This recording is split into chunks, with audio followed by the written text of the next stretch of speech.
Hello, everyone, and welcome back to the Poisoner's Almanac. I am your co-host, Adam. I'm Rebecca.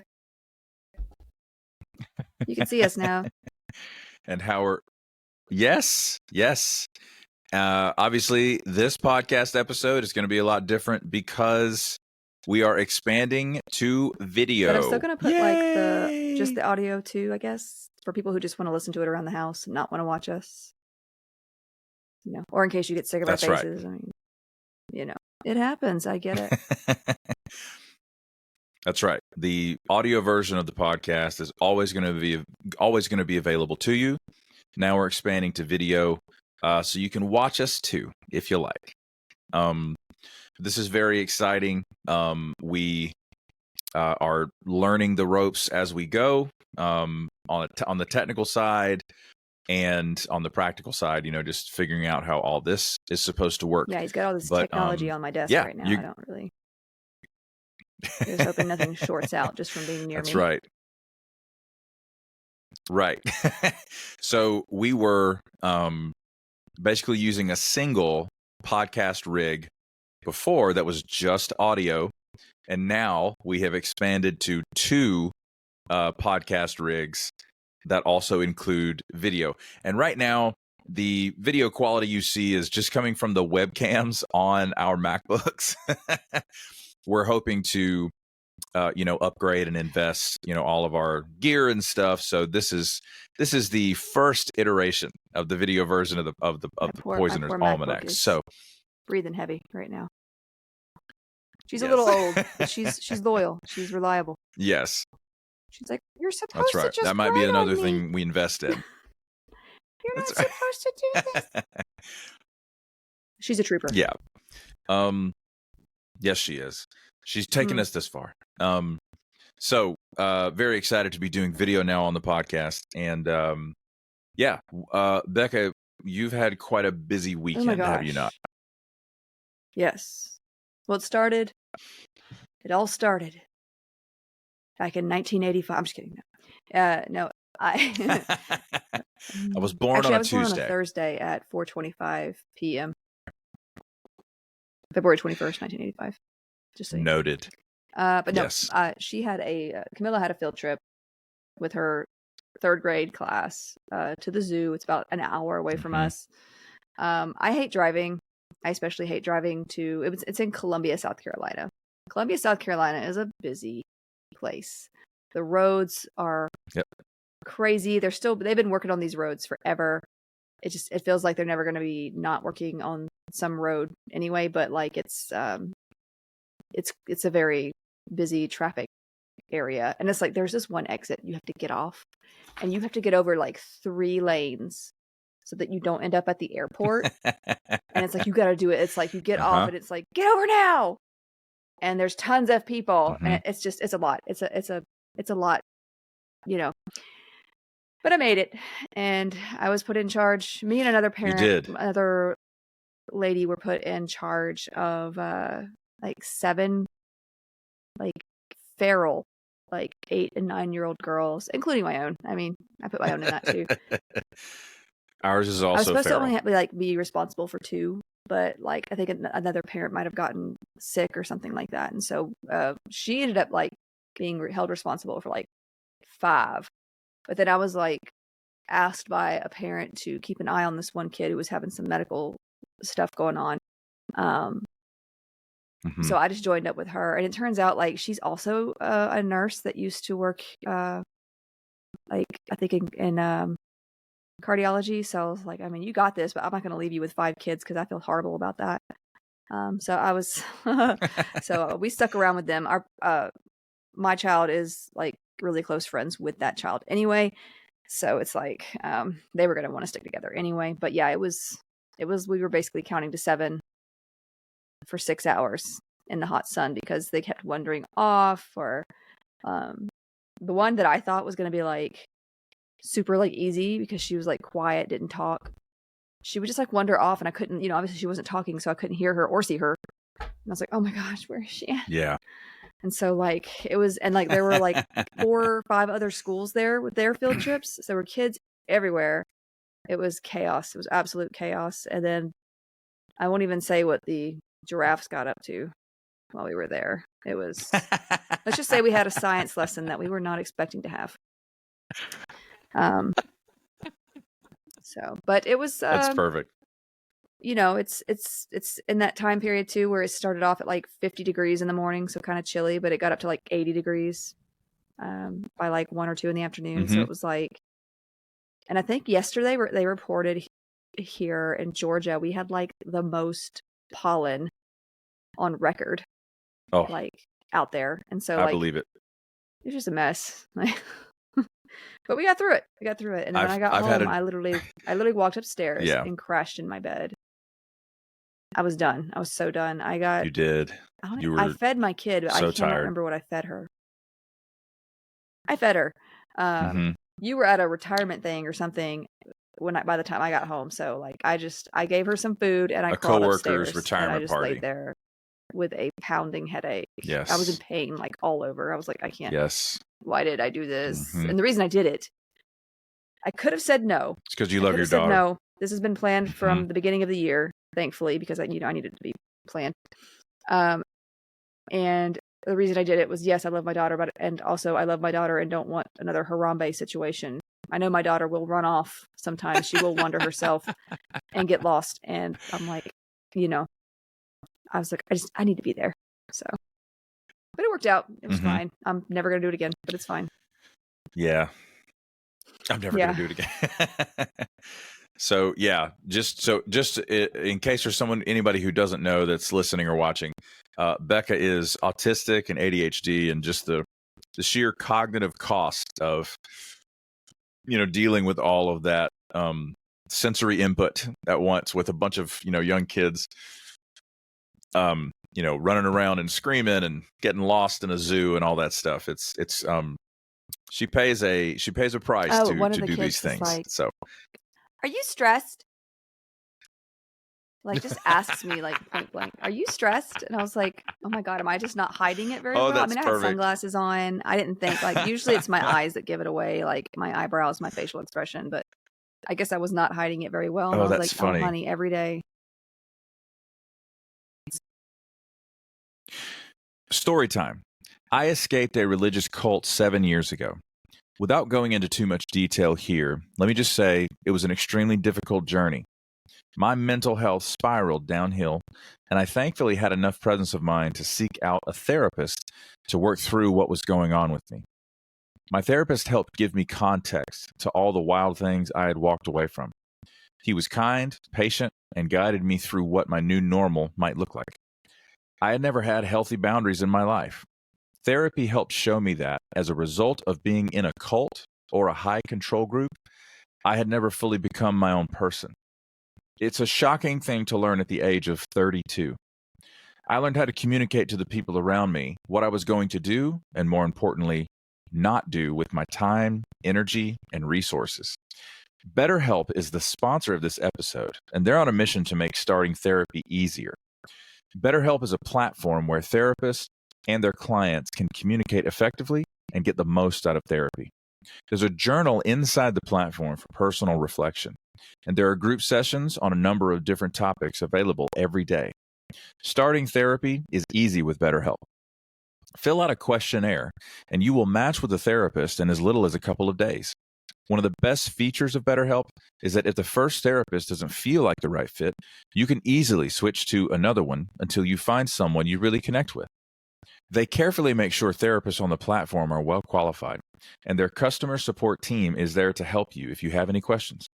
With over 7,000 reviews and a 4.5 rating on Trustpilot, BetterHelp is a platform you can trust. If you're struggling and think you'd benefit from a therapy session, go to betterhelp.com/almanac or choose the Poisoner's Almanac during sign up and get 10% off your first month of therapy. So I love that so much. Okay. Well, that's going to bring us to housekeeping for the old podcast here. Make sure you follow us on whatever platform you're listening on. Thank you in advance for leaving 5-star reviews. Follow us on social media. Links in the show notes for those. Specifically follow the podcast Instagram, Poisoners_Almanac. Soon to be Poisoner's Almanac, TikTok, and YouTube, because we are expanding, my friend.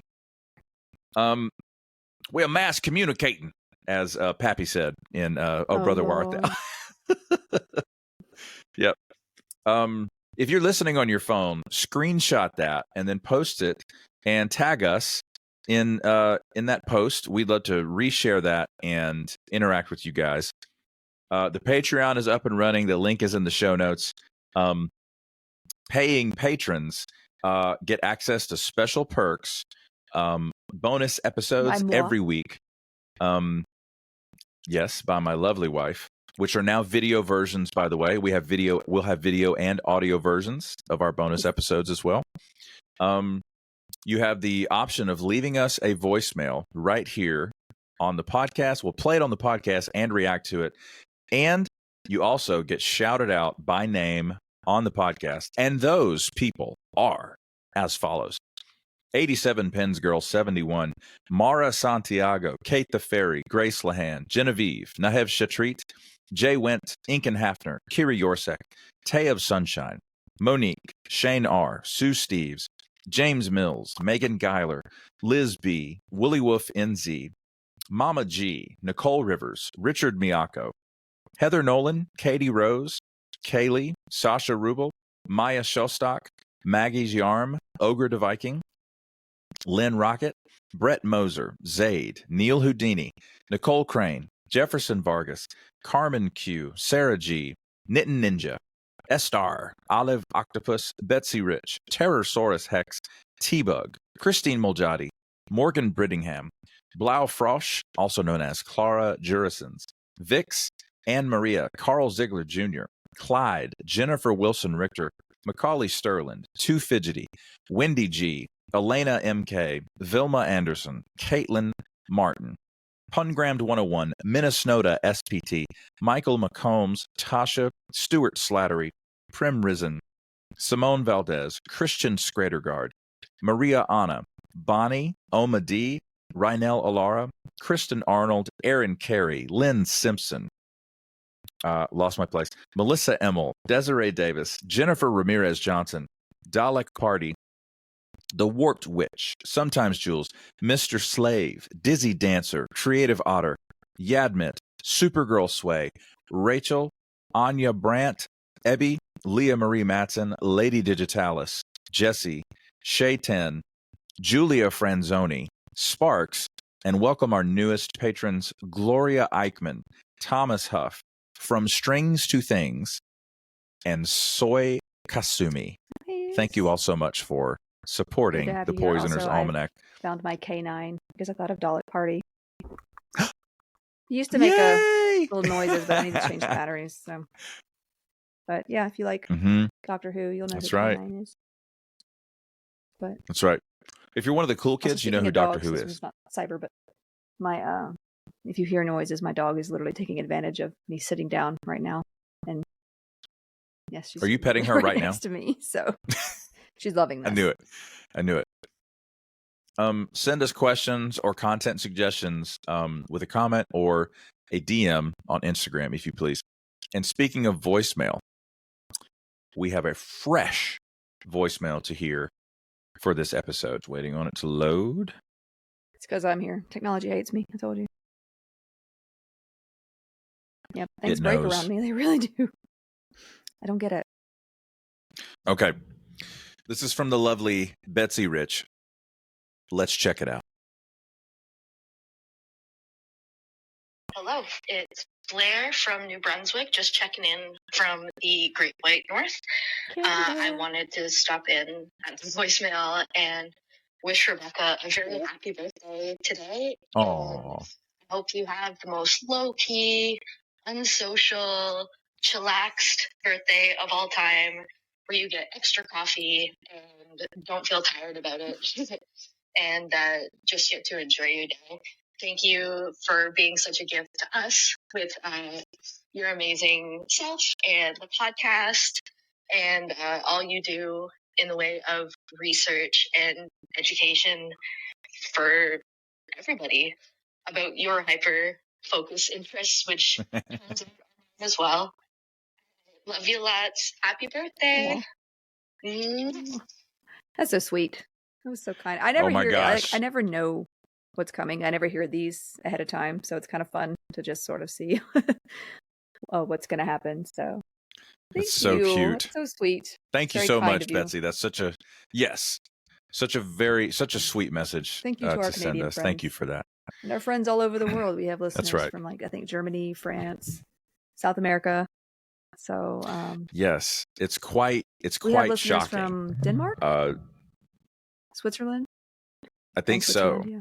Mm-hmm. So Mm-hmm. it's always fun to hear other people's experiences and stuff too, whenever we sort of talk about things. So love it. Yes, very fun. Okay, that is going to bring us to today's episode, my dear. What are we talking about today? Well, I've wanted to discuss a couple of zoonotic viruses for a while. I know it's spelled zoonotic, but typically pronounce it as zoonotic, even though you say zoology. Do people say zoology? I say zoology, but it's zoonotic viruses. So these are messy, weird, and some are deadly, like pretty deadly. But zoonotic simply means the illness can pass from animals to humans or vice versa. And we talked about a few. Obviously, we've talked about like the plague. Technically, that was from like the fleas on the rats, and all that. But we've been seeing some issues as well with things like avian flu in the news, I'm sure. Here's hoping that it does not mutate to be able to spread from human to human, because that would be bad. We don't. I'm crossing all of the fingers that I have. I we just can't went do through that a again. Pandemic. We don't need another one, thanks. And pandemics aren't like, obviously, they're not anything new. I mean, throughout human history, there have been pandemics every so many years, but it'd be nice to not have another one this close to the last one. So yeah. Yeah, I am just looking as the vast majority of all the millennials can attest. We're just looking for precedented times. And avian flu is a concern too, because its mortality rate is relatively up there. I think it's around 40 to 50%. And it's probably also because like our immune systems are not really equipped to fight that off. It's something that's new to it, but thankfully we do know about it, and I feel like we have time to prepare if such a thing were to happen, whereas we didn't have as much time to prepare for something like COVID. I mean, we knew that there was probably going to be a pandemic. We were a little bit overdue. I hate to say it that way, but it's trending historically, like, it's something that does happen. We just didn't know with what particular virus we might deal with. So but yeah, hopefully we have a head start at least with this kind of thing.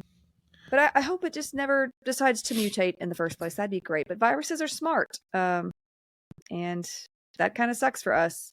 And people get upset when that's said, because it's like, oh, don't think that, don't say that, but it is what it is. And I'm just telling you what it is. So viruses respond and evolve they to want survive. to use you to replicate themselves, because they need a host. So, and they don't care about your feelings. They don't even know your feelings exist. So it is what it is. No. But the avian flu is not what we were discussing today. I just wanted to bring it up because it is an example of a zoonotic illness. But there was an unfortunate story in the news recently about Gene Hackman and his wife, Betsy Arakawa, and one of their dogs being found dead. I'm sorry, Sadie. Sadie literally just looked up at me when I talked about the dog. He's okay. He's okay. But I don't know. I don't know if everybody knows Gene Hackman. He was an actor back in the day. He's had pretty bad Alzheimer's more recently. So, but among the theories relating to their deaths, along with the autopsy findings, show that Betsy died of Hantavirus Pulmonary Syndrome, to be more exact. And I was honestly surprised by the cause, so I wanted to talk about it. Hantavirus is relatively rare, and it is typically spread by like rodent infestation, or like technically one rodent can carry it, but as it is rare, it's typically seen when there's more of an infestation or there's, quite a few of them. So I was actually kind of surprised to hear that they would even be, like exposed to something like that. So, because typically you see like infestations like that kind of thing in like older homes or homes that have some sort of exposure to the elements. Like I grew up in an older home and there was, obviously like drafts, broken windows, the insulation was likely not there anymore if it ever was. I would be shocked. I'd be shocked if there is insulation it was always in that cold home. in that house. But so I know, I grew up in an older home. Things get in. We had an issue with mice at one point, so it happens. That house was like over 100 years old. The wiring was more worrying, to be honest. But so yeah, I was surprised. It's believed that I believe Gene Hackman was said to have died from hypertensive atherosclerotic heart disease. You could just say heart disease. But he also had Alzheimer's as well. Betsy was his main caregiver. Right. And it's likely that he didn't even know that she had passed. He was likely not aware or, oriented to what was going on. So let's discuss what hantavirus is. The name hantavirus actually comes from the name of its ancestor, the Hantan virus, named for the Hantan River in South Korea. It was first isolated / discovered in 1978 in the striped field mouse near this river. I feel like we talk a lot about older viruses and illnesses, and this one may have been around before its, discovery, but we first really knew about it around this time.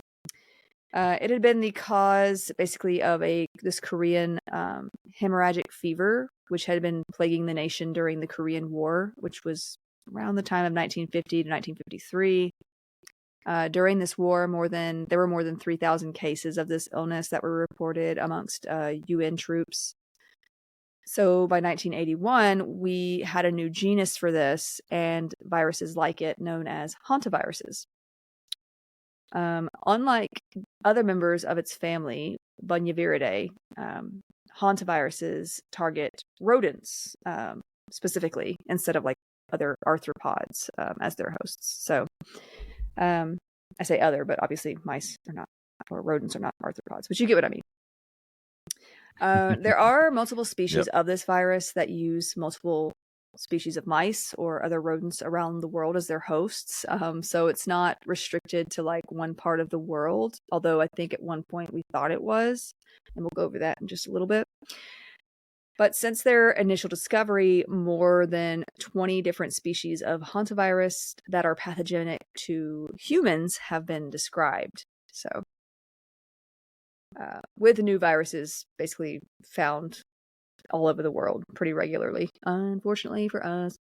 But the different species may also lead to different complications and mortality rate. There's, with hantaviruses, right now there are two main complications depending on the strain and honestly location, because these two strains, or there's more than two strains, but these complications tend to happen in different locations, and you'll understand what I mean when we talk about it a little bit later. So older species of the virus that we know about were mainly found in Europe and Asia. These may cause severe illness leading to hemorrhagic fever, which never sounds good, with renal syndrome. No. It's also known as HFRS. And when I was reading up on this, my mind immediately was like, we're going to call it heifers. No, wait, that's not a nice word. I'm not going to call it that. Because my brain just does that. It tries to make, like words out of the acronyms. Anyway. Sure. But it makes very serious medical condition abbreviations sound like something a minion would say. No, not a nice thing to say. But this has a mortality rate up to 15%, though it's typically less for people. That's on the higher end, I think. The species often found in North and South America can actually cause severe illness leading to Hantavirus Pulmonary Syndrome, HPS if you want to shorten it. But this carries with it a mortality rate up to 40 to 50%. So obviously higher. Yeah. Wow. Now, hantavirus is spread, as I mentioned a little while ago, through contact with infected rodent droppings, urine, or saliva. I know I mentioned the rodents, but it's through their waste, essentially. But yeah. And it's usually through like inhalation of these particles. And I'm going to go over how that happens as well. But it's rare. It can be deadly. But rodents can also spread the virus through biting or scratching. That's actually more rarely seen than the inhalation of, say, particles from their waste. And that can happen through sweeping, vacuuming, anytime you kind of get that stuff in the air.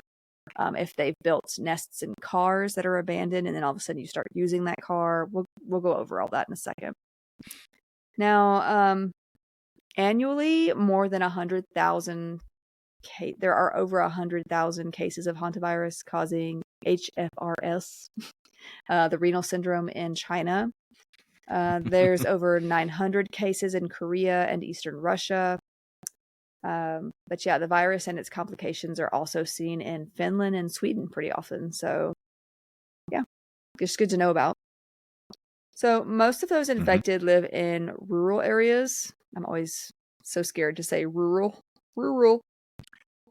Say it again. Rural. It's those two R's. Raw, to go. No, those two R's really get me. I have a friend that she's from the South. She's been like a friend of mine since kindergarten. Probably the longest friend I've known. And she says it's funny because she has like the typical like American Southern type accent because she grew up down here in the South with me. But when she says the word world, she says world in a very like almost British sort of way. And it just comes out like that like every time. And it's like, I don't understand where she cannot say world. It's always world and the whole world. And world.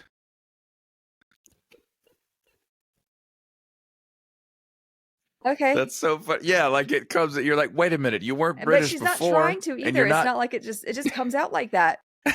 So here we are. That's so funny. It just made me think of that because it's just funny to me. It's good to know. I know exactly who you're talking about, so I'm excited to speak with her. Usually when I say rural, it's like rural, and I'm kind of scared to say it. So now you know. There are other words that catch in my mouth too. I know I'm not the only one. So, but in America, there have been about 864 cases of hantavirus between 1993 and 2022. We're going to talk about a story. I think it was between 1990 and 1993. So you'll kind of see why it's like been since 1993. There was a story like right before that. We're going to talk about it. So just hang in there. But there are about 10 to 50 cases of Hantavirus Pulmonary Syndrome in the U.S. each year on average. Usually in the western states, likely because there's more like farmland, there's more forested areas. It's more rural, typically. Not bad. Now, scientists are still studying how the virus spreads and affects the human body. It's a pretty complicated thing. It's hard to sort of study in rodents themselves. But we do know that when the virus is breathed into the lungs, it replicates in targeted cells and then travels to other organs via the bloodstream. So it's believed to cause vascular leakage. I know that sounds kind of gross, but it's like within the lungs. And this just kind of happens as an immune response to it. The inflammation, it's basically you got pulmonary edema going on. And it also... That's exactly what I was about to ask. Like that sounds like fluid building up in the lungs and maybe pulmonary hypertension. Yeah, and it also seems to invade immune cells such as macrophages. Did I just say macrophages? Wow. Macrophages. There we go. Dendritic cells, neutrophils, and T cells. Like sometimes I'll say things. No, that is all I'll say bad things news. Wrong, and it's like I know how to say it, but my mouth just twists it. So forgive me. Say the word knife. Knife. Okay. It's that I sound. I struggle with the I sound. It's the South. Say it. Okay. Say strife. Strife. Strife is how I would normally say it. That I sound is like it's easy to relax that I for me. Yeah. It's easy. Just let it roll off. I'll tell you what, daggum. Knife. Say knife again. Unbelievable. Okay. So sorry, but if I slow down, I could say it. That was amazing. Like you would want me to say it. But okay. Look, leave the Southern accent alone.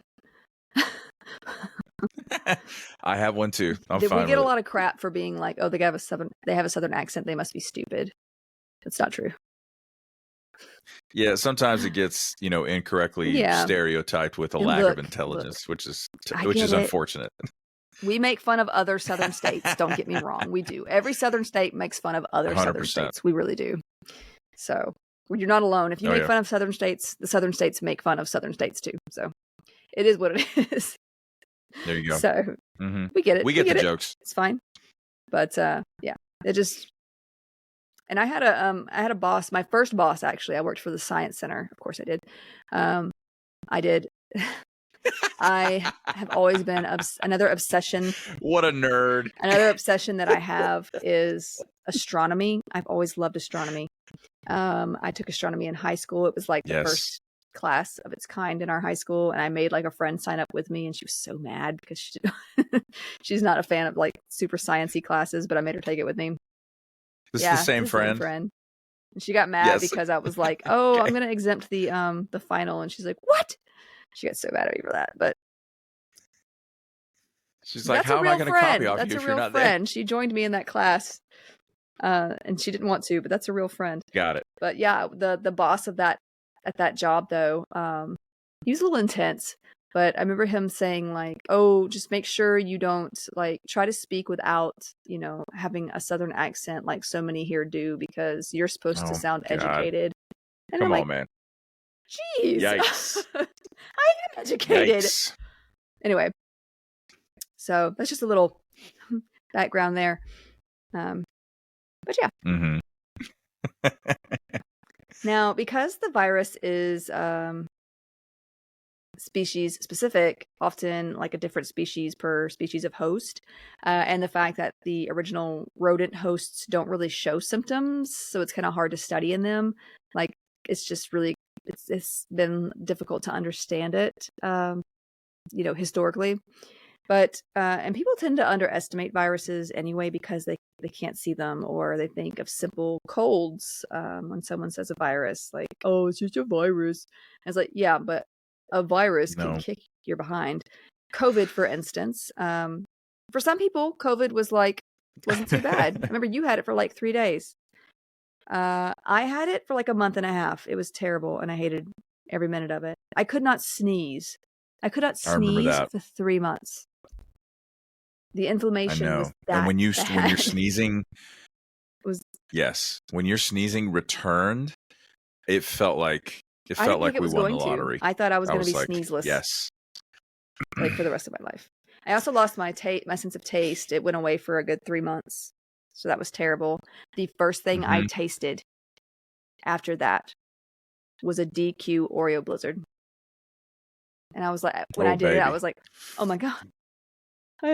Oh my god, I could taste it. I could taste the chocolate. It was great.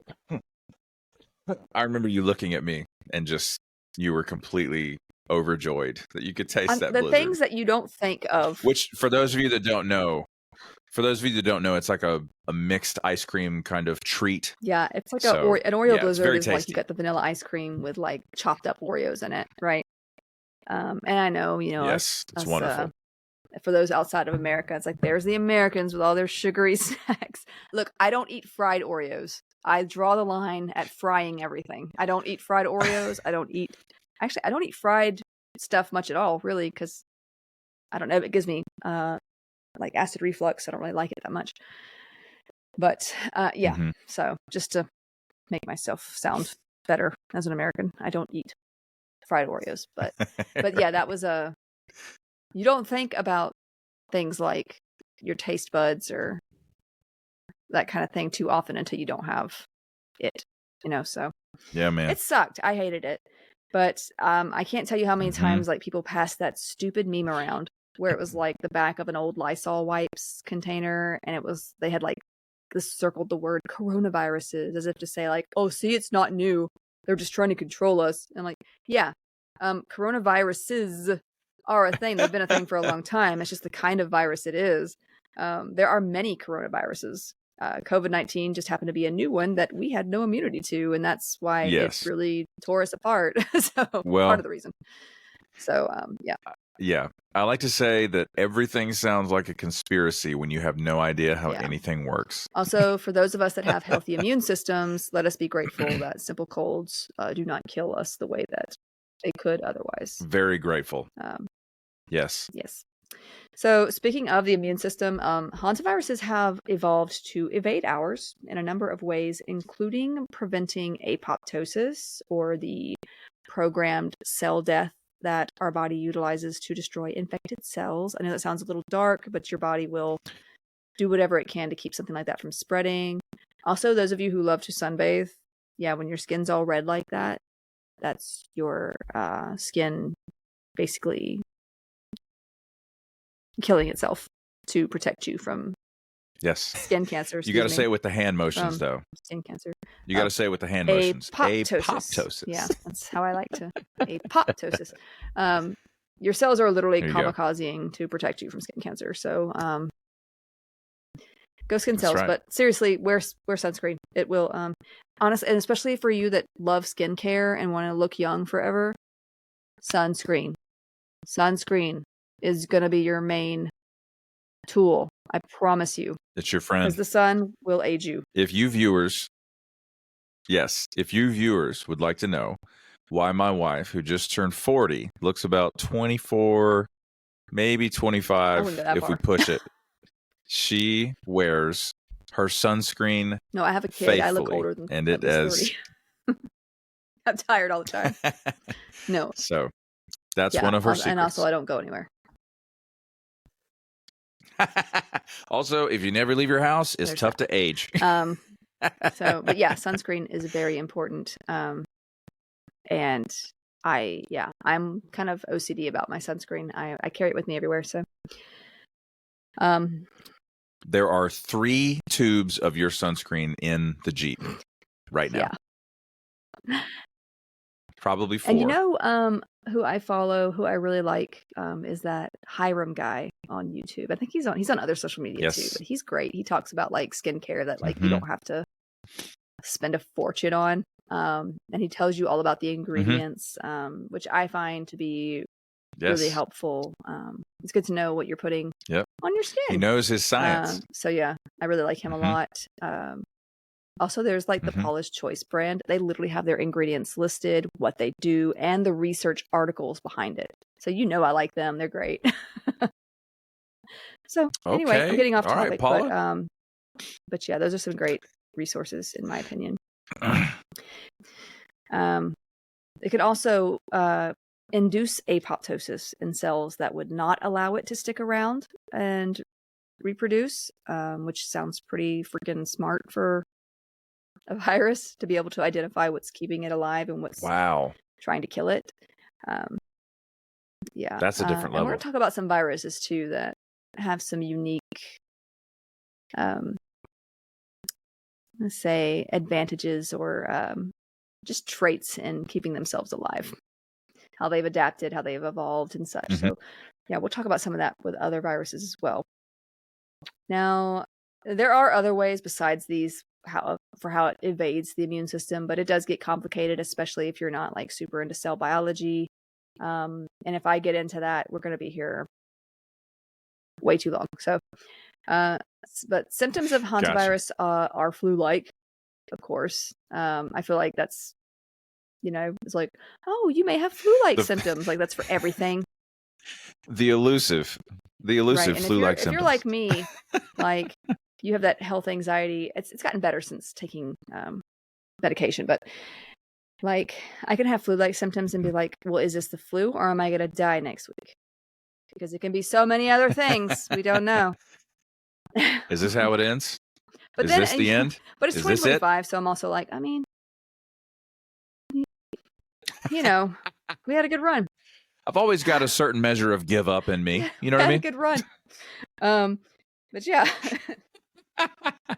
You see, it's dark humor like this is probably the reason why I have certain diagnoses.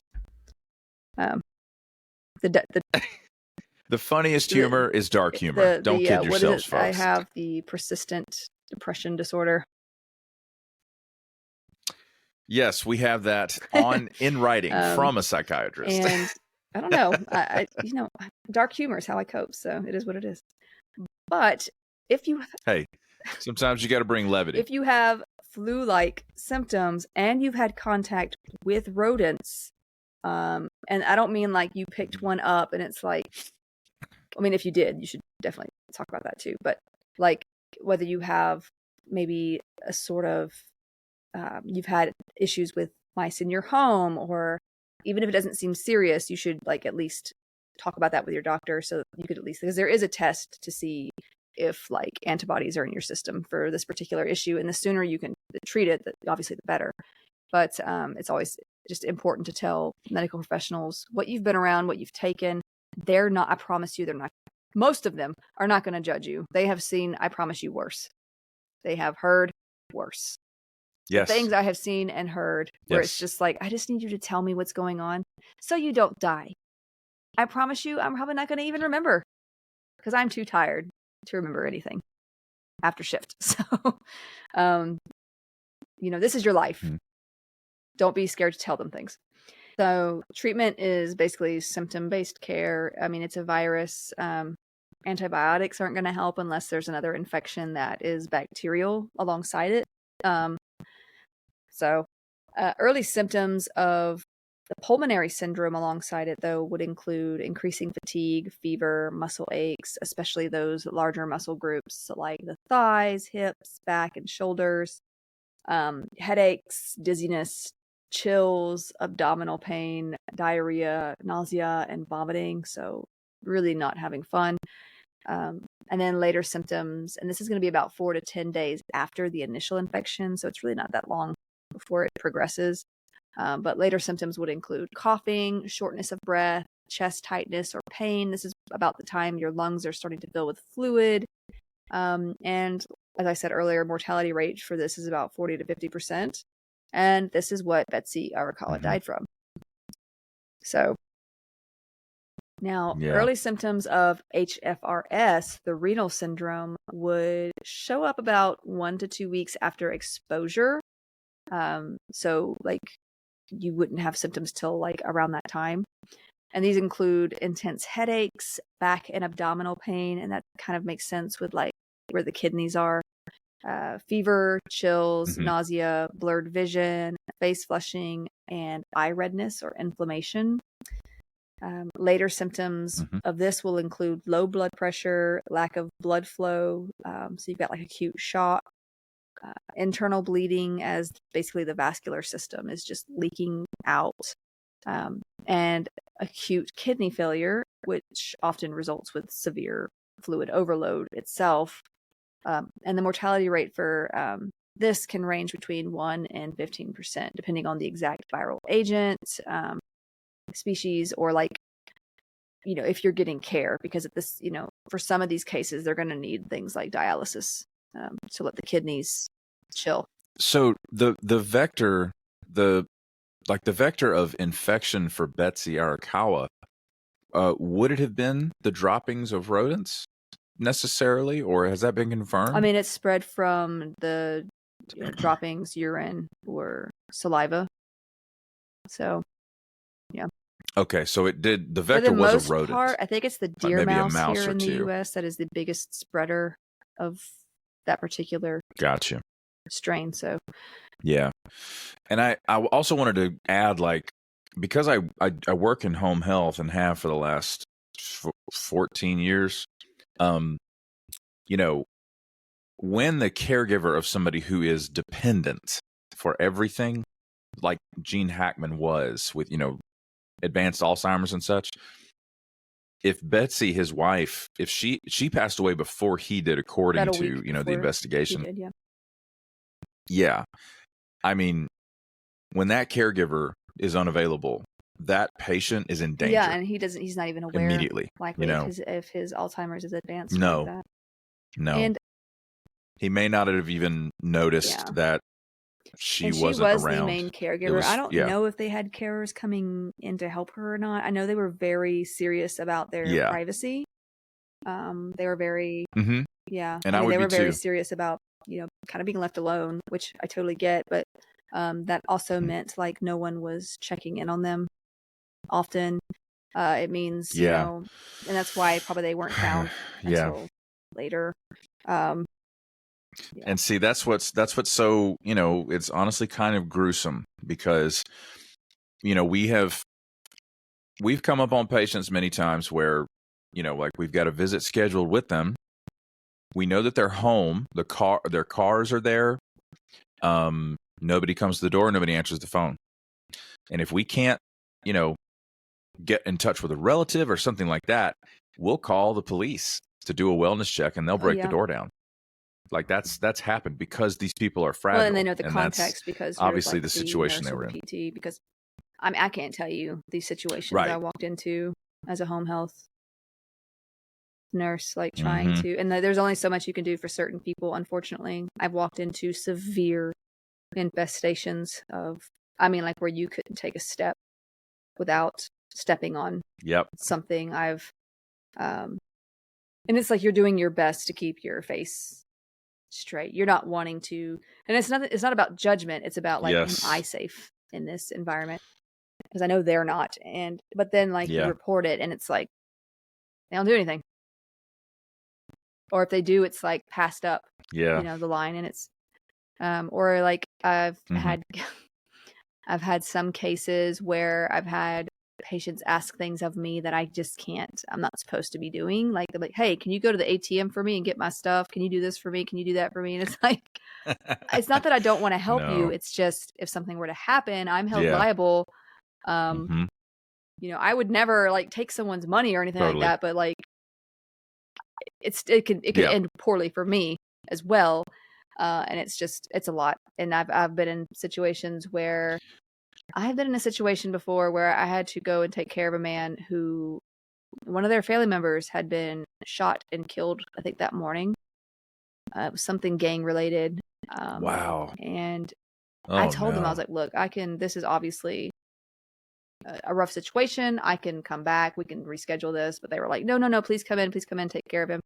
I mean, he was older. They probably wanted to make sure his blood pressure and stuff was fine. But just being in those situations, it's like, I don't know. It's you just try to, to like be as much of a support as you can be without interfering or feeling or like, intruding, because it's not what you're there to do. And also trying to keep yourself safe at the same time. Walked into patients who have just guns sitting around. I've had where another nurse, Lou, he was great. Loved him to death. He would spill the tea on like everybody. I loved him so much. He was great. That's what made Lou I love great. him so much. One of my favorite nurses I've ever worked with. Oh man. But he would come with me to certain houses because like it had been known that family members were violent with other nurses, had pulled knives on them, had like sexually harassed them and things like that. One instance was, I think one had exposed himself to another nurse. And like for me, like I understand that's traumatizing to some, but for me, as a nurse, I've seen a lot of people. And so I would probably You're literally pleading your case why that doesn't bother you. I would probably be more like, wow, you should really get that looked at, and then what a strange when you've seen move. Enough of anyways, that it's basically like, well, what do you want me to do? Like, all right, I don't treat that sort of situation. Maybe you should see somebody else. Also, oh man, no sir. And so like, I don't know. but there have been situations where it can easily get bad or violent or that sort of thing. So, and obviously, like, I have reported any situation like that. And the reason why a male nurse went with me that time was because another nurse reported that situation, and we take care of the patient still. Yeah. It's just the way you describe how you react to that's it. Probably this makes me laugh because I have other things going on. But there are going to be things that I don't see the same, I guess. But it's still bad. I'm not saying like he should have ever done that. He should never have done that. It's still a terrible thing to do to anybody. Like, don't do that. What's wrong with you? I don't know. But anyway, back to hantavirus, because I know I totally went off track. Off track. But when it and honestly, I've never seen a case of hantavirus working. Like I said, it's rare, so thankful for that. Now, diagnosis may be difficult because, like I said, it looks like the flu at first, like so many things do. And then you get that annoying thing where you call a doctor and it's like, oh, just take some cold meds. It's probably the flu. And it's like, I mean, like, because that is going to be more common than hantavirus, so they're going to tell you to do that. But that's what's annoying about so many of these viruses is they come out looking the same at first. Now, obviously, though, a negative flu test would rule this out, like the kind you get at any urgent care or whatever.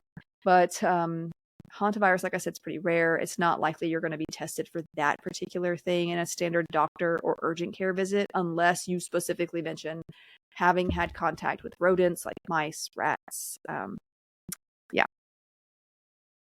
So the most common spreader of hantavirus leading to pulmonary syndrome here in America is the deer mouse, just for reference. Also, it takes about 72 hours after exposure or infection to catch on a test. If it comes back negative, but the suspicion remains, you may be retested a good 72 hours after the onset of symptoms to be sure, because, the viral load just will be higher in that time. But specialized care for pulmonary syndrome will involve breathing support with oxygen, intubation if needed. And then those with renal syndrome will often need dialysis, like I mentioned earlier, so the kidneys can recover, because you need something to help get the bad stuff out. And your kidneys obviously are having a hard time. So prevention is simply to avoid rodents and their droppings, urine, and saliva. And that sounds simple, at least, but it's not so for everyone. Rodents such as mice and rats, they love certain environments and they can infest homes, like I said, especially older ones, those in rural areas. You've got farms that may often deal with rodent issues. I mean, especially you've got other animals, feed for other animals. There's just going to be a lot of things that attract them to that area. Any homes with poor insulation or ventilation problems, structural deterioration, that kind of thing. I know the city of New York itself has a rat problem. I mean, we've all seen the pictures of that rat just carrying off that cheese pizza or whatever. I mean, hey, you gotta live, right? Rats gotta live too, I guess. But but I actually have a friend living in New York, and she tells me all kinds of things about New York. Yes. She loves it there, and she's actually in her last year of law school right now. She just got her second clerkship. So congrats to my amazing friend Karis for that. Boop, boop. She's doing great. Yeah. She loves it. But they have their own sort of rodent problem, right? And it kind of reminds me too of Charlotte's Web. I don't know if anybody watches that anymore, but when we were kids, we had the movie version, and there was this rat. His name was Templeton, I think. And they were trying to convince him to go get a rapper so they could spell out new words or something like that. But this movie was set on a farm, so he would stick around and eat scraps or whatever. But he went to this fair, and he literally sung this song about how much food was everywhere, and he was just in paradise basically. So yeah, if there's food out and places to scurry, rodents are gonna do what they do. And with so much of the forests and natural habitats being just taken away, a lot of critters are gonna just adapt to living around us if they can. So hide your pizza, I guess. Then there's there's the cartoon. I say cartoon, but I don't think of Pixar as cartoons. I say Pixar movie.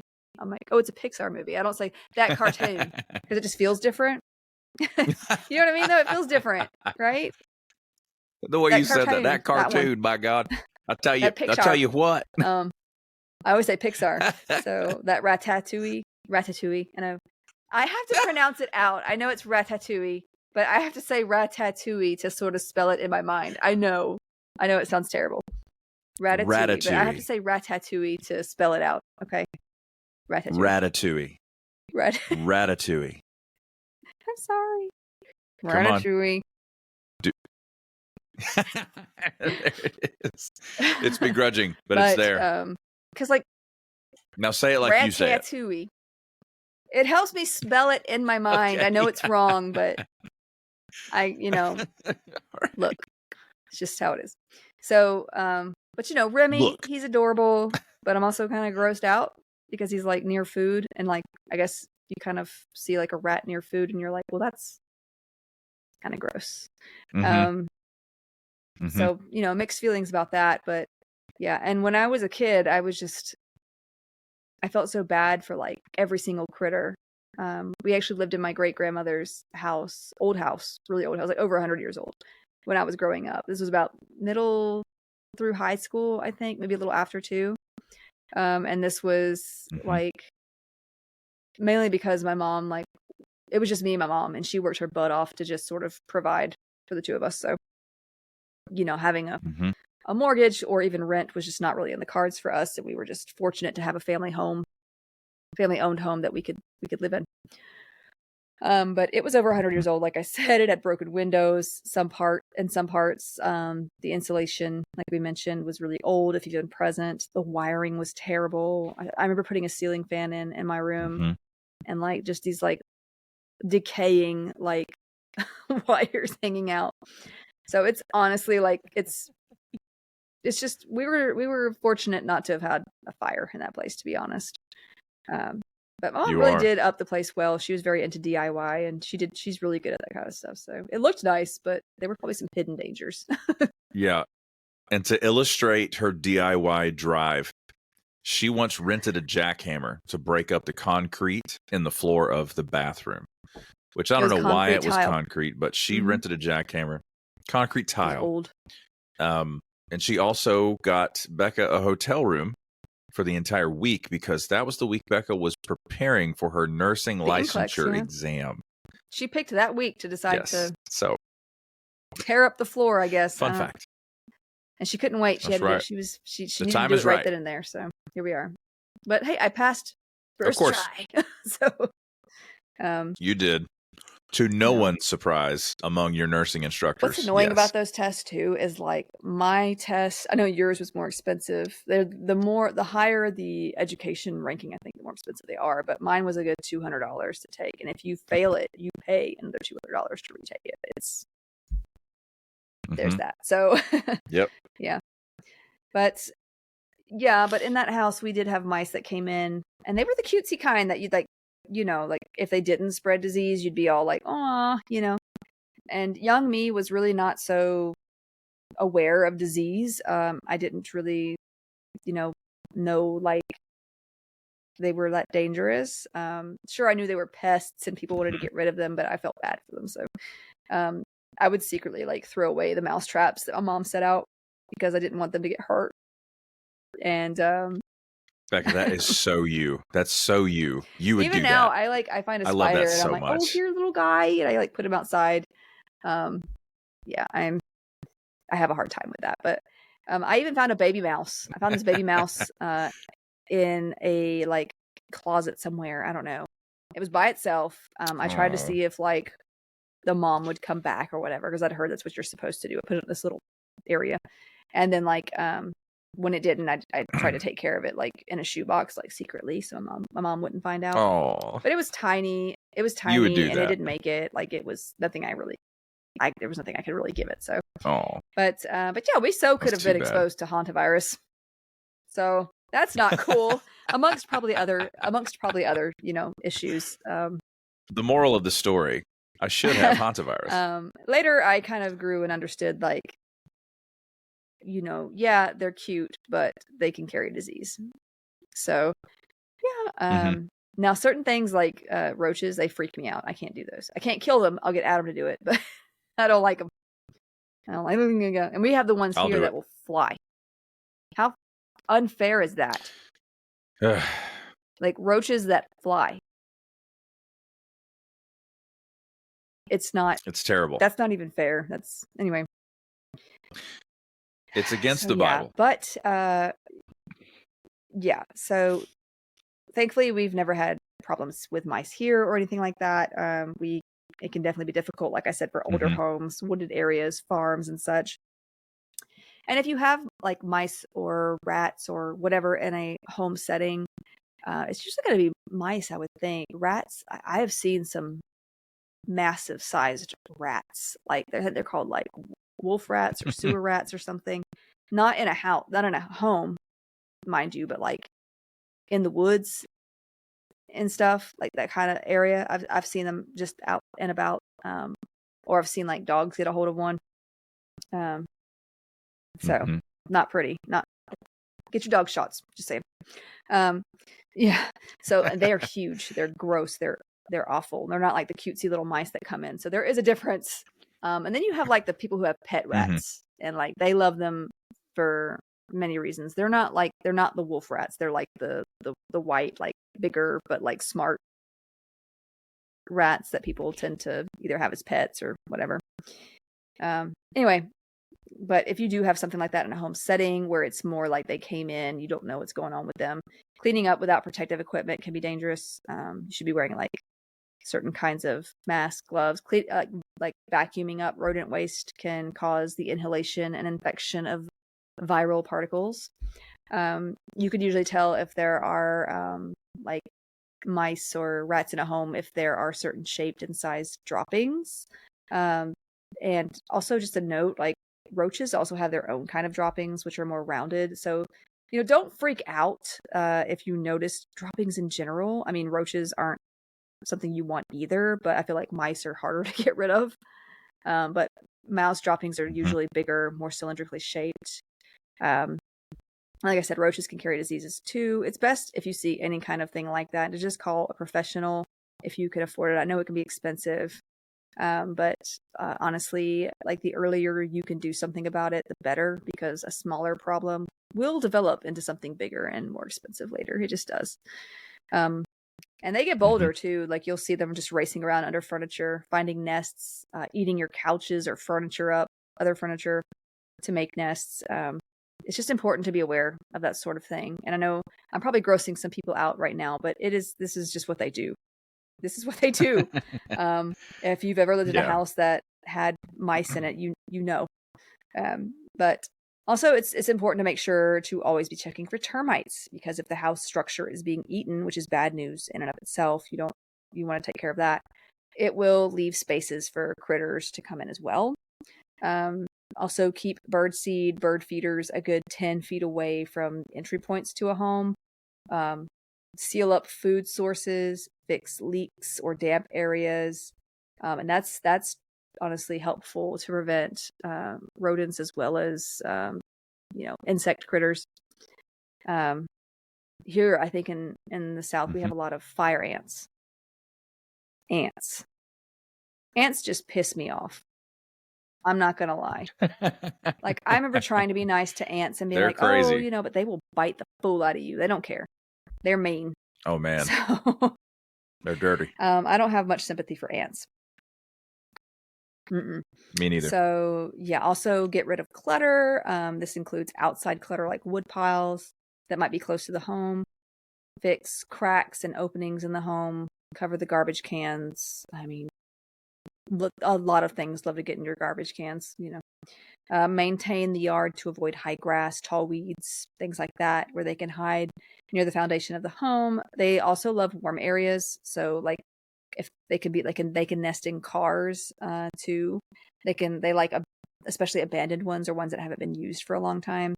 They can get behind freezers. If you have like an outdoor freezer, refrigerators, they can get behind water heaters, anywhere that's kind of hidden and warm, whatever. So yeah, if you have any of these nearby, rodents nearby, snakes are likely to follow because they're a food source. So if you're not afraid of the mice, but hate snakes, then there's a little extra motivation. Not gonna lie though, I'm a little more afraid of hantavirus than I am of snakes. Snakes don't bother me so much. I'm not gonna go pet one, but like, Yeah, snakes would be like I'm not easier gonna to go deal pick one with. up in my yard. I'm gonna leave it alone. But yeah, I'd be more afraid of the virus than snakes. I Yep. have heard of cases as well in which a person was infected with hantavirus, such after using a car, and I kind of mentioned that that had been vacant, sitting for a long time.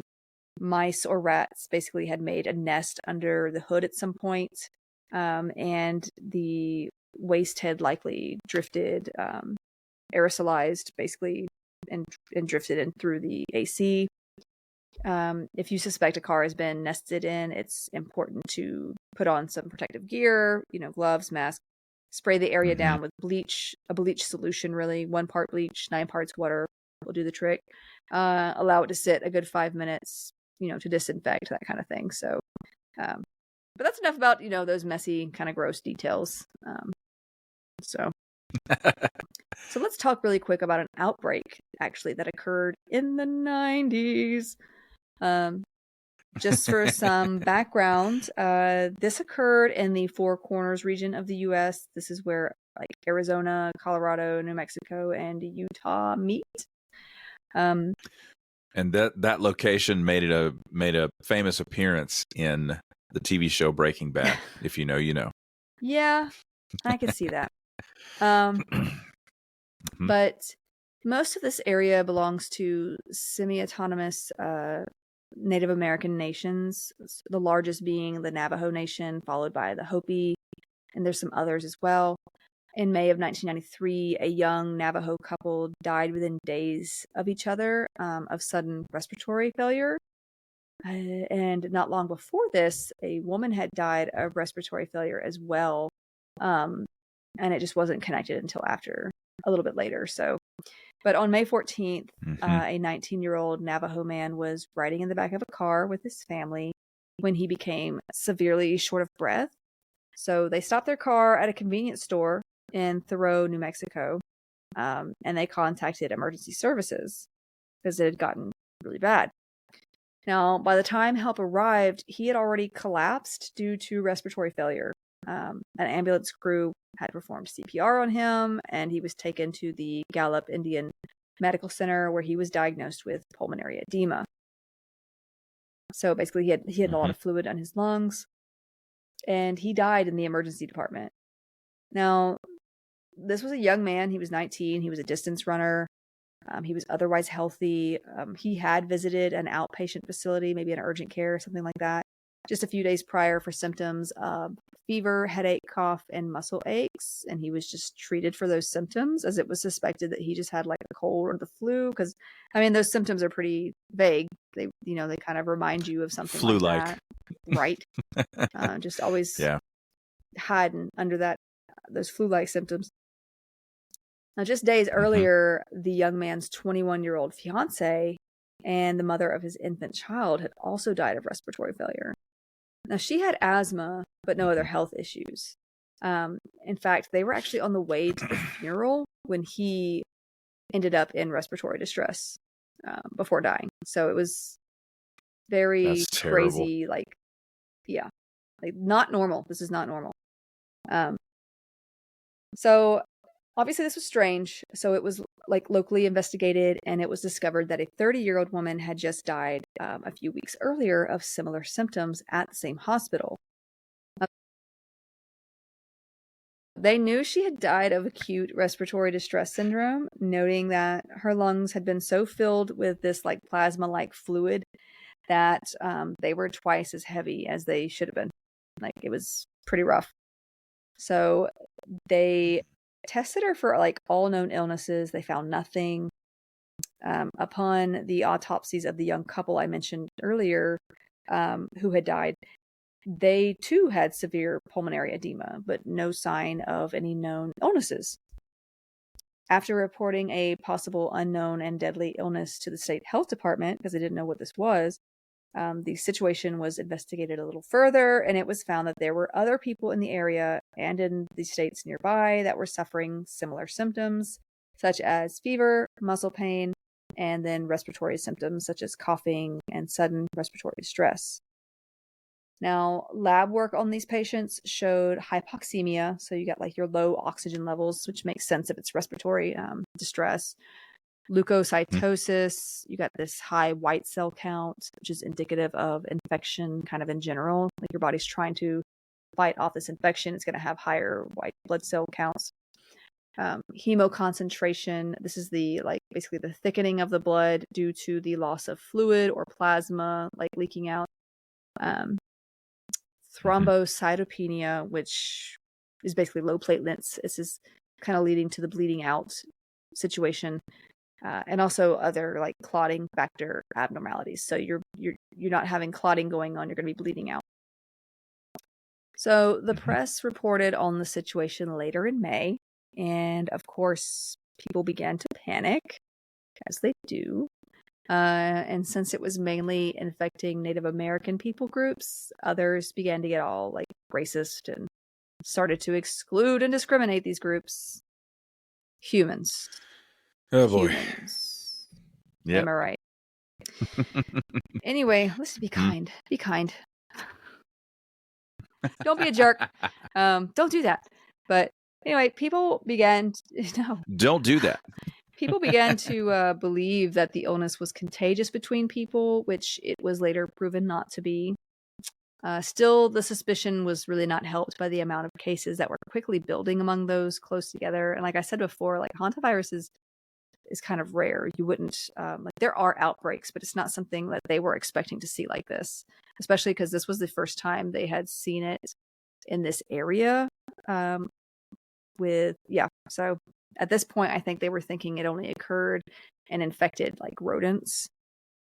So still, there was also a case of a medical technician that was involved in some of the autopsies who had ended up with this illness. So they were worried, like, what if he caught it from another person that he was working on? So, Wow. there's this fear going around, obviously, and I'm sure this had medical providers pretty wary as well. I imagine they were wearing, the protective equipment and all that just to make sure. But no, this illness, just like other hantaviruses that we know of, are not spread between people. So the CDC was called in to help investigate as things were getting out of hand. And they sent a team, including an epidemiologist named Jay Butler, as well as members from the State Health Department of Utah, Colorado, and New Mexico. I guess Arizona was just like, I got things to do. I don't know. The Indian Health Service, the Navajo Nation, and the University of New Mexico. So pretty big, they were coming together to try to figure this out. Now such Ignis is I'm kind of tired. Such illnesses as plague, tularemia, and anthrax were ruled out, and they started sending samples to the CDC office in Atlanta, Georgia, where samples showed antibodies to 3 species of hantavirus. This was so this was the first incidence of hantavirus infecting humans in this part of the world. There were no known hemorrhagic fevers endemic to North America, so this was all kind of new to them. But it also had different complications than that of hantavirus cases seen in Europe and in Asia. So instead of kidney issues, these patients were suffering and dying of respiratory failure and at higher rates. None of these patients had been out of the country. None of them had been in contact with anybody who had been out of the country. So it's where is this coming from? By June and July of that year, the outbreak had grown and it had peaked within that area. In late June, the team was basically able to pinpoint the cause of infection, basically to these mice. They had been trapping various rodents and testing and just for investigative purposes, because they know that a lot of these hantaviruses are normally seen in rodents and such. So they're trying to catch, whatever rodents might be more prevalent and testing them. Now, the specific virus was isolated later and identified as a new species. It was first called Muerto Canyon, which It's a known area in the Navajo Nation, and it was called this mainly because hantaviruses are usually named after the location of their discovery. And like I said before, there are quite a few. If you remember, like the original came from like the Hantan River. So like there's even a New York one. It's like it literally just says like New York virus or something like that. So there's that. But yeah, this was actually protested because those in the Navajo Nation, they didn't want the disease associated with them any more than it already had been, especially because of like the prejudice that they had faced because of it. People can be really terrible, and I think we saw that during COVID too. People can be really terrible about this kind of thing. And they were during the plague. We talked about the plague, and them blaming like Jewish people, I think, for a lot of that too. So it's not something that's new to humanity. Unfortunately, it's just been a thing that we have not learned to grow from. So some of us, at least. So it instead was officially named Sin Hombre virus after the Spanish, meaning the virus with no name. They did try to use the antiviral drug ribavirin, which was like available for treatment around June, and they sent stocks of this medication to the facilities in the area, but and it had shown some effectiveness in treating severe infections and other forms of hantavirus when provided like early on. But unfortunately, it was later found to be ineffective in this case, and so it was no longer advised. So at least they tried. Now, those in the area were told not to vacuum or sweep waste that may have rodent droppings or urine, as it could sort of force it into the air where it could be breathed in, causing more cases. Now, by the end of that year, there were a total of 48 cases of hantavirus with pulmonary syndrome complications that had been reported across these different states and had resulted in 27 deaths. So about 57% of those cases resulted in death. Now, these cases affected all age groups, genders, and races. Many, including those who died, were normally healthy individuals. Now, thankfully, those who recovered showed no signs of long-term complications, at least. But still, that's more than half of that number ended in death. There was a lot of disrespect for the culture during this time as well, beyond the prejudice and discrimination that was going on. The Navajo have a traditional mourning period for the dead of about 4 days long, and the press just had no problem busting in and taking pictures or trying to get interviews with victims' families at this time. They even invaded funerals to sort of get, a prize-winning shot, I guess, or some sort of trying to talk to the family members. It's just not, disrespectful. It's terrible. Cool. They also stigmatized the area in general with their take on the situation. Some press agents were calling the illness the Navajo flu. So awesome. Great. Not helpful, but it gets people to look at your stuff, buy your stuff. Yes. Gets clicks. I'm reminded of a certain Tool song.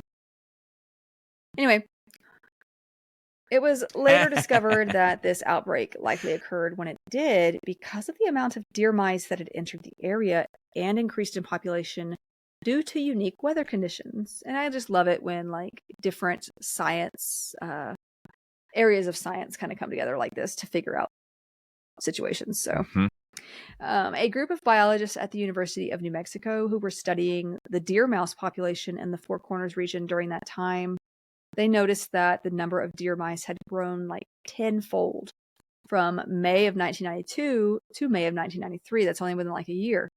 Yeah, that is a lot within a year. Tenfold. Well, why did that happen? They worked with environmental scientists, and it was later demonstrated that the conditions of the 1991 to 1992 El Nino kind of period pattern, whatever, caused this relatively warm winter and then a rainy spring. So the area had actually previously been experiencing a drought for a few years. But then with increased snowmelt and rainfall, you've got this like relatively like abundant spring vegetation at this point. And also like I'm sure there were areas that were damp because I think when you have a drought for a good long period of time and then you have rainfall, that that ground is so dry at first that it takes a while for it to kind of sink into the ground.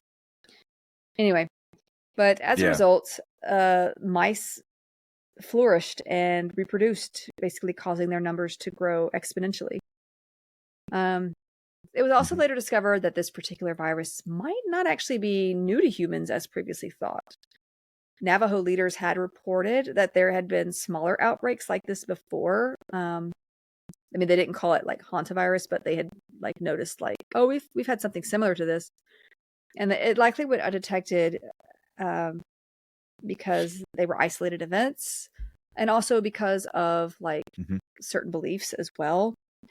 In Navajo belief, for instance, mice live in the world of outside and of night, where as humans live in sort of the daytime or the inside sort of spaces, which, I mean, makes sense. Mice kind of whatever. Okay. So they believe that contact between the two will result in sickness. And this isn't untrue. This is not, historically speaking, it's caused problems. Yeah. So it's just explained with, their spiritual reasoning a lot of the time. So now they believe if a mouse enters a home, they believe if a mouse enters a home and finds it unclean, then they may become angry and kill a younger member of the family, of the household. So you can see that perhaps maybe they had faced illness and death from rodents carrying disease before, and they were basically using beliefs and parts of stories from the past, stuff like that, to kind of make things make sense, like we all do. We all have at some point. Sure. Every civilization has their own stories and myths and things like that. So that's right. Every culture has lore. I find that fascinating. I love hearing another culture's lore. I love it. Absolutely. It's very interesting. Yeah, but since this case, other hantaviruses have been discovered that do cause pulmonary syndrome in other parts of North and South America. This also includes Canada up there. Sorry to my Canadian friends, but you're not.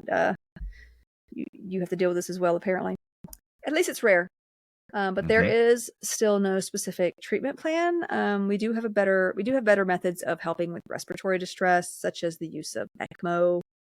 I say better lightly, because ECMO, while it can be life-saving for many in need of it, I think a lot of people found that out with COVID. It's not a fun option. And it's also limited, as not all facilities have ECMO available. So there is no vaccine. As I've mentioned also, that the antiviral drugs that have been tried thus far are just not effective. Who knows? I hope we can make better stuff in the future that can help with this kind of stuff. But so this is hantavirus, and this is what Gene Hackman's wife, Betsy Arakawa, died from. It was reported by some that she was found in the bathroom surrounded by pills. These pills turned out to be thyroid medications, Tylenol and diltiazem for high blood pressure. So it's, they made it sound like, oh, maybe she OD'd or something like that. But you can't just look at look at something and assume like this is what happened. If you've ever read a Sherlock Holmes story, that's not how you do things. Okay, you can't just make assumptions. But they'll do that. They'll put that in. They'll put that in a news article and be like, "She was found around a lot of pills. What happened?" So it's important to make sure you get the facts.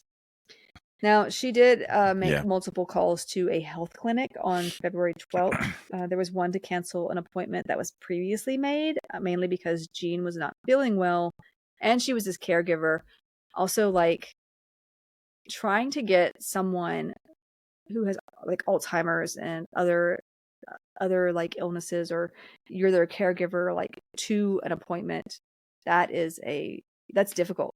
It's hard. Yeah. It's not like, oh, I just shove them in the car and off with them. It's difficult. So yeah, she actually canceled that, but she actually set another appointment for that afternoon for herself, but she never made it there. Now, according to the clinic, she had complained of congestion, but no other respiratory issues. And while rare, the disease, which is rare itself, has been known to strike in such a way that a person might feel pretty decent. They may have like a cough or something that morning, but then like be dead by the end of the day. Like it can, happen pretty fast. And the pulmonary edema in her case must have come on pretty quick, because usually like respiratory distress, like I feel like it's a little more gradual. You may be like, oh, I find I can't breathe. Maybe I should go to the hospital. But then again, she may not have wanted to leave her husband either. I mean, there's a lot that we don't know. Yeah, the whole caregiving element, caregivers see to their own health last. That is the general way for caregivers. They don't even realize that is their mindset, but they'll be very slow to acknowledge their own health issues because they are caring for someone who has much more significant or they or feel severe guilty to health take care of issues. themselves. I mean, I've seen it in nurses. Nurses will like go a whole shift without using the bathroom or eating. I mean, I did that. That's not healthy. It's just, you did. It's something that you have to constantly think about. Like, well, if I can't take care of myself, then I can't take care of that person in the best way that I can. It's hard. It just is. There's a lot of very anxiety, and there's a lot of stuff that goes along with that. And that's why I'm a big, it's important for caregivers to get respite care themselves and not feel guilty about it. And you'll probably need therapy for that, because you can still feel guilty about it. It's just unfortunately our brains tend to do that.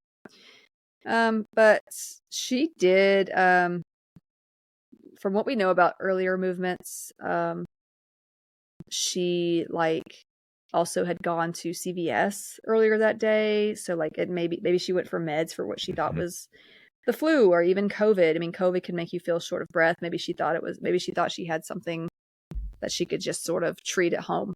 We don't, I mean, hantavirus is typically, if you're not a nurse or work in healthcare and you don't know what hantavirus is, it's not going to be the first thing in your mind. Like, oh God, what if it's this? Now, if you're me, no. Honestly, I'm going to be like, oh God, it's the worst thing possible. But I literally had never heard of it until this case came about. WebMD in my brain, and it's not healthy. So yes, you do. Yeah. No, and I'm concerned. Obviously there have been like hantavirus cases in sort of isolated areas I've heard about, like, oh, this person used this car that was sitting for too long, came down with hantavirus. And then, it was kind of a freak out situation because there had been outbreaks before, but it's not something that passes from human to human. And I hope it never does. But yeah, it's just, but still, it's something that you're like, we need to figure out where this is coming from fast so nobody else catches it, because it can, just like it did with the Navajo Nation or the Four Corners region, like it can escalate and hurt a lot of people if you don't discover where it's coming from and deal with it, So she either way though, it's sad. I had actually heard too, like she had told somebody, I think earlier in the week, that she thought they were being followed, or their space was being invaded by somebody. It was a strange story, but I don't know, what was going on there. But from the autopsy, she died of hantavirus, and then he died apparently a good week later of cardiovascular disease. So either way, it's sad. He also had advanced Alzheimer's. It's very unlikely he even knew that she was not there. And so, right. But hantavirus is. It's no fun. It's awful, and I hate to see it. I hate to see hantavirus in the news, because it's like, it's just one of those that's like, why can't we just be? I don't know. I hate it. Hantavirus is one of those that's like, it sparks kind of fear in you, but it's rare. But it's like, oh look, it's rare, but there it is. It happened. Not that rare, is it? It's just, oh my God, I hate it. I hate hantavirus. It'll haunt you. Yeah. It'll haunt your dreams. I hate it. Okay. So, but I hope that the media is treating their family with as much care, more so than they did with the Navajo Nation. And those that were dealing with that situation, because it's, the media can get pretty disrespectful pretty fast. All right, folks, that's going to do it for this episode. Thank you so much for listening and watching, and we will see y'all in the next one. Bye. Bye for now.